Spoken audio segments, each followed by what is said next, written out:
Hello हमारी ने तो हमरा 3 गो नमूना भेटाला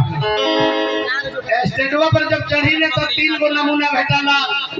सबसे पहले का नमूना भेटाला कि ये में कुछ लोग कहेला हमरा के हेत के जा हेत ना के बतावेला का दे आ कुछ लोग कहेला हमरा के हेत रे आ हेत वाला सही यारवा ई करता हेत हमरा लगे कई परसेंट के लोग पुगेला ऐसा बात नहीं के डॉक्टर खाली हमरो लगे पुगेला। हां ऐसे कि जे लौरिया के लगे देवलार बागैरा नहीं हो जा प्रोग्राम करे 2 बजे गनी स्टेटवा पर तले आ गई एगो बरतिया में बड़ा वीआईपी बरतिया रहे एड़ा वाला जूता पहनले रहे डिजाइन मुड़ी कटवाले रहे बुझाई पाड़ा कचरल बा। आज जैसे ही स्टेटवा पर चढ़ता नहीं तले कहता जे यही मामा के पेड़ा जोते जोते ई बेरा हो गइल कहली पहले ही दाग देलक हमरा लेकिन चुपा गइली कहली कि अगर पॉपुलेशन कोई बढ़ जाए तो एकरा के वक्त करे हे बगल घूमने चले एगोड़ा एगो बगल यही मामा खतरा कबूरू कर नहीं हे बगल घूमनी कहली रे कहली पॉपुलेशन बढ़ल जाता कहली के मुंह में फाटक लगावल जरूरी बा कहली कि बबुआ 3 गो भगीना हमर भेटाइल बड़ा से एगो हे बगल भाई हे दे आगे बा आ तीनों भगिनवन के 5 साल से खोजत रहनी हो आ तीनों यही गौवा में मिल गई बड़ा तीनों भगिनवन के 5 साल से खोजत रहनी है 5 साल से भुलाई रहलो तो आ तीनों मिलल बड़ा सब बताओ सब वो हमरा 2 गो पही रहे एगो रंडी एगो ले उधर गइल कमना के बेटा हो गो सब एको गोड़ा ना बोले जब लागवा बैठा रहे डिजाइनवा करे है ओकरा तो पहले आ तू करना के बेटा हुआ है मैं डिजाइन बनौले बानो और पिया का हुआ कि उधारी का हुआ अब तो औरी गाना का ना कोई हमरा हम उसे तो पहले मामा मत कहिए जैसे कि जोकर से ना करे के सबसे बेइज्जती हो हां ओकरा लौटावे में टाइम नहीं के हां चलिए एकदम शांति बना के बैठी अच्छा है शांति मधम लगा के बैठी ना होके तो गर्मी के दिन बा बेचारा ता बराता भूसली नो बोल ले ओतन तो दुखाता नहीं को तो भाग भगाता बिना कहले राहत नहीं के बिना कहले साहत नहीं के एकदम शांति बना के बैठा रहन तो रघुआ लगन के मजा आई हमरो मजा आई हमरा बोलन के मजे लिया में खतराइल बनी हंसावे खतराइल बनी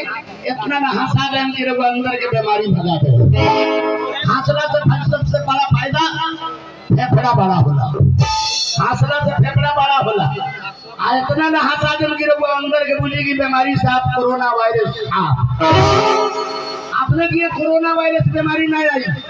ऐसे कि दूसरा का चरण बीत गइल बा तीसरा का चरण चालू भइल लेकिन डॉक्टर जब हार गए तो भगवान अपन इलाज करे के शुरू कर दिले हैं बैसाखे से बरखा बरसत अभी तक कोरोना होने की पहुंचलो नहीं है कितना लोग में तो नहीं एक आदमी हाथ उठा दे कि अपना बिहार में एगो गांव में 300 लोग कोरोना वायरस से मर गए नहीं मरल ऐसे नहीं के मरल कि कोरोना वायरस अपना बिहार में ना आई ऐसे ना आई कि अपना बिहार में इतना ना ऑक्सीजन बा कि कोरोना वायरस के ऊपर ऐसे में टांग बा नीचा की रही ना थी कुछ दिन सुनाई आई रहेगी कानू कोरोना वायरस आवता एमे खाली बूढ़वे मोरी कितना बुढ़वा गांव में रोए लगल हाय दादा जल्दी है अभी जाएगा वाह तो खाए के बाद तो खा लो लेकिन बुढ़ऊ लोग ढीचा रही बुढ़ऊ लोग को कोरोना वायरस ना पकड़ी हां कोरोना पकड़बे ना करी ऐसे कि दोनों आदमी के मजा से मजा आवेला एक आदमी के मजा से मजा ना आवेला आ 3 गो से मजा ना आवेला 3 गो समाज आवेला, लेकिन एक दिन झगड़ा होई फंडा फूट जाला। 2 गो के माजा समाज आवेला। आ ये दुनिया में 2 गो चीज है, रात दिन, करम कुकरम। राम के नाम 2 गो से भाई, श्याम के नाम 2 गो से भाई। 2 गो हाथ से ताली लगेला, 2 गो हाथ से रोटी पकेला। जातीय दुनिया में सरकार 2 गो आई, अनेक जाति बनल। तेली कलवार अनुसार चमार जितना जाति बनल कर्म के अनुसार।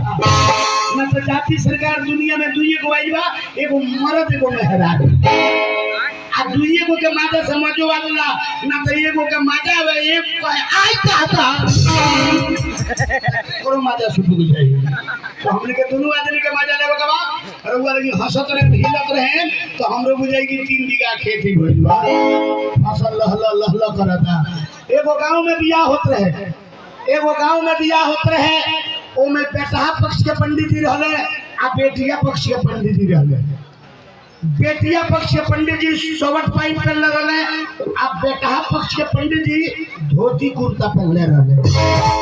बेटा पक्ष के पंडित जी अंगना में बियाह करावे बैठ गए आ माई बहने लोग ओकरा दल पूजैया के गीत गावे लागल।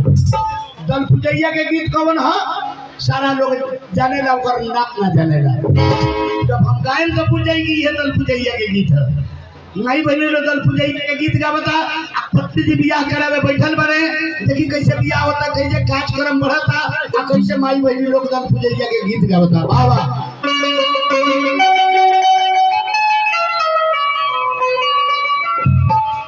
टिकावाली आइला भाकुर की बावा में मुनि के, टिकावाली आइला भाकुर की बावा में मुनि के। होली के देखावा ना तो नारी पे